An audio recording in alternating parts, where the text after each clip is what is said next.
Assalamualaikum warahmatullahi wabarakatuh. Kawan-kawan, senang sekali bisa bertemu lagi di video kali ini. Kebetulan insya Allah aku akan berangkat umroh tanggal 12 Agustus, itu Selasa minggu depan. Nah, aku ingin berbagi nih kira-kira apa sih yang harus dibawa ketika kita akan berangkat umroh. Tapi untuk cewek ya, karena kan yang berangkat kebetulan perempuan nih, jadi ini tips-tipsnya lebih untuk kawan-kawan yang wanita. Pasti tidak ada instrumen khusus gitu. Yang penting kita memang berangkat pertama itu adalah dengan ketakwaan. Nah, itu nggak bisa diganggu gugat tuh. Jadi kita berangkatnya harus dengan takwa.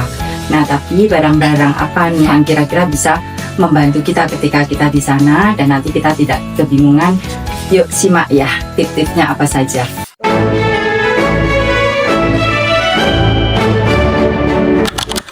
Nah, kawan-kawan, kalau kalian berangkat dengan travel kami, kita ada buku panduan seperti ini. Sebenarnya di dalamnya itu sudah ada. Aku lihatkan ya. Nah, ini perlengkapan yang dibawa itu di halaman 18 itu sudah ada apa saja sih yang dibawa. Nah, ini nanti kita akan share di tayangan video kali ini. Cuman biar lebih mudah ya kita intip kira-kira di bagasiku itu apa aja ya. Oke. Nah, ini bagasi yang akan aku bawa. Biasanya memang untuk orang umroh itu kita punya keterbatasan bagasi. Kita nggak bisa bawa barang segede dombrang gitu ya, yang kita isinya satu lemari dibawa semua gitu. Kalau bisa kita justru berangkatnya itu isinya sedikit aja, sehingga ketika kita pulang tas kita itu bisa kita isi dengan oleh-oleh. Ini tasnya rata-rata travel umroh itu kita menerima 24 inch ya kawan-kawan. Jadi di dalamnya biasanya kalau international flight itu kita dapat 35 kilo. Nah, tapi 35 kilo itu tidak bisa diisi semuanya dengan barang kita. Kenapa? Karena nanti kita pulangnya akan bawa jam-jam 5 liter. Sehingga maksimal biasanya tas itu isinya cukup 30 kilo. Nah, hal-hal penting apa yang mau aku share kalau untuk perempuan? Nih, intip tasku, bedak-bedakku. Nah, pasti kita bedak kawan-kawan yang biasa dipakai sehari-hari dari dokter ataupun bukan dari dokter harus dibawa ya. Tapi tolong tanyakan lagi bagi yang belum pernah ke sana, apakah produk-produk itu aman ketika dibawa ke Mekah. Misalnya ada beberapa produk itu yang tidak boleh terkena panas. Nah, saat itu karena kita akan banyak sering bertemu dengan panas, jangan-jangan itu nanti akan bermasalah di wajah kita. Sorry ya, ini bukan jualan produk, tapi biasanya kalau aku pakai sun creamnya itu harus yang 50 SPF. Jadi kalau yang 30 nggak mempan. Jadi kawan-kawan harus persiapkan itu. Selain yang krim, ada juga yang semprot. Mereknya boleh apapun, teman-teman boleh Pak. Ini pagi kita pakai, setiap kali kita mau keluar dari hotel kita pakai. Jadi agar wajah kita tetap glowing dan aman ketika pulang ke Indonesia, tetap cantik. Lalu hal penting lainnya adalah, nah misalnya kawan-kawan ada pilihan nih. Saya bawa sandal seperti ini, ataukah seperti ini. Nah, ini kawan-kawan memilih mana yang terenak untuk kawan-kawan. Jadi ketika kita di Mekah dan Madinah, selalu pilihlah barang yang paling enak untuk kita pakai, enak dan nyaman. Kalau bisa belinya di Indonesia. Kenapa? Sandal jepit seperti ini di Saudi itu ada, tapi kita kalau beli di Indonesia paling harganya 15 atau 20 ribu. Padahal kalau kita beli di Saudi minimal harganya itu 10 real, atau kalau dikurskan hari ini sekitar 45 ribu. Jadi mending kita bawa dari Indonesia. Kalau menggunakan sepatu, nah teman-teman, saya berangkatnya pakai sandal atau sepatu. Kayaknya lebih keren sepatu ya, terutama karena kaki kita kalau misalnya kebetulan ada duri atau apapun yang tajam-tajam, mungkin lebih aman dengan sepatu. Kalau nyaman dengan kets, gunakan kets untuk berangkat dan pulang setidaknya, atau perjalanan pindah dari Madinah ke Mekah atau dari Mekah ke Madinah. Kalau kawan-kawan nyaman dengan sepatu-sepatu sandal gini boleh, jadi tidak masalah selama nyaman dipakai. Lalu yang paling penting lagi, dan itu tidak ada nanti di Saudi, kayaknya tidak ada, saya belum pernah temukan. Bagi perempuan yang rambutnya panjang, jangan lupa tali rambut ya, karena ini akan merepotkan sekali kalau misalnya kita cuma bawa satu lalu ternyata terjatuh dan kita ketika di sana lari-lari, sering sholat ke masjid dan rambut kita terurai kemana-mana, akhirnya jadi tidak rapi, terutama karena waktu umroh itu kita kalau bisa rambut kita semuanya tertutup ada di dalam. Nah kalau misalnya talinya itu kita siap sedia, kalau hilang langsung ada, nah kita insya Allah ketika umroh yang lain rambut kita bisa kita tata rapi. Nah terus ini lagi, aku mau share lagi penggunaan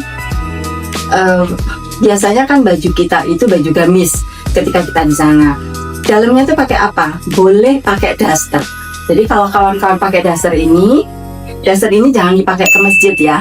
Masa kita mau ke rumahnya Allah pakai daster gitu ya. Nah daster ini adalah kita pakai untuk tidur, ya benar. Jadi bukan untuk ke Masjidil Haram, eman banget gitu. Ke rumahnya Allah kita menggunakan daster. Nah tapi daster ini kalau kita pas tidur, mungkin kita buru-buru sedang panggilan sholat sudah harus segera. Nah kawan-kawan tidak perlu melepas daster ini, langsung dipakai dengan gamis kita bisa lari dan langsung sholat. Nah itu selain misalnya gamisnya itu tipis, badan kita menjadi tertutup, itu juga agar keringatnya tidak nempel di gamis tapi cukup di daster kita. Jadi daster ini wajib dibawa, jangan hanya satu, bisa dua ataupun beberapa, tapi jangan banyak-banyak juga karena nanti tas kalian biar tidak terlalu penuh. Nah kalau misalnya kalian lebih suka, saya lebih suka celana, saya tidak suka pakai daster, boleh. Nah pilihannya adalah biasanya kalau wanita itu ada 3, legging, lalu celana panjang begini, ini bisa polos, bisa warna-warni ya. Ini kebetulan bahannya adem banget karena ini beli di Jogja dari negara kita sendiri, jadi bukan barang-barang dari Arab. Lalu yang satu adalah kaos. Kalau legging menurutku kalau gamis kita itu transparan gitu ya, lalu kita menggunakan legging, siluet badan kita itu akan terlihat dan itu pasti kurang elok. Nah kalau misalnya kain boleh saja kalau yang suka, tapi kalau aku pilihnya yang dari kaos. Kenapa? Karena ini lebih longgar, enak untuk aku berlari-lari, dan juga ketika kita nunduk, ketika kita melakukan gerakan-gerakan tertentu, ini insya Allah akan aman-aman saja. Oke, jangan lupa sarung tangan ya. Jadi ketika kita nanti umroh pasti kita akan membutuhkan sarung tangan seperti ini, tapi bukan sarung tangan yang di telapak tangannya tertutup. Jadi nanti kita dengan sarung tangan ini kita bisa dengan baju gamis ini, lalu menggunakan sarung tangan ini kita bisa langsung sholat di manapun. Jangan hanya bawa satu, karena kalau misalnya satu hilang, kita akan kerepotan, tidak ada gantinya. Jadi minimal kita harus bawa 2. Tapi kalau misalnya perjalanan kawan-kawan cukup panjang, sampai dengan 16 hari, mungkin nggak ada salahnya kalau bawa 3 ya. Nanti kalau misalnya merasa kebanyakan, nah siapa tahu, dan kita tidak ada yang hilang, ada kawan-kawan yang membutuhkan, kita bisa berbagi kebaikan dengan memberikan satu pasang kepada kawan kita yang membutuhkan. Kaos kaki jangan hanya bawa satu ya teman-teman, karena itu tadi biasanya hilang, kotor, sebaiknya memang bawa 2. Nah sementara itu dulu. Kalau baju bawa berapa? Jangan banyak-banyak juga, karena insya Allah di sana kita yang penting bajunya bisa untuk sholat. Dan saya pribadi, saya biasa merasa kalau baju itu tidak cepat kotor sehingga bisa dipakai beberapa kali. Kalau misalnya mau dicuci sana pun kita juga bisa cuci di kamar kita masing-masing, cuci tangan, kita taruh di hanger, dan insya Allah besok itu biasanya sudah kering. Oke, sementara itu dulu ya tipsnya untuk video kali ini. Semoga bermanfaat, semoga kita suatu saat bisa bersama-sama pergi ke Baitullah, dan doakan aku ya agar perjalanan kami di tanggal 12 nanti lancar, dengan 40 jamaah yang akan bersama-sama dengan kami, semuanya diberi kesehatan dan pulang kembali ke Indonesia dengan keadaan yang paling baik, dan umrohnya semua diterima oleh Allah. Terima kasih. Wassalamualaikum warahmatullahi wabarakatuh.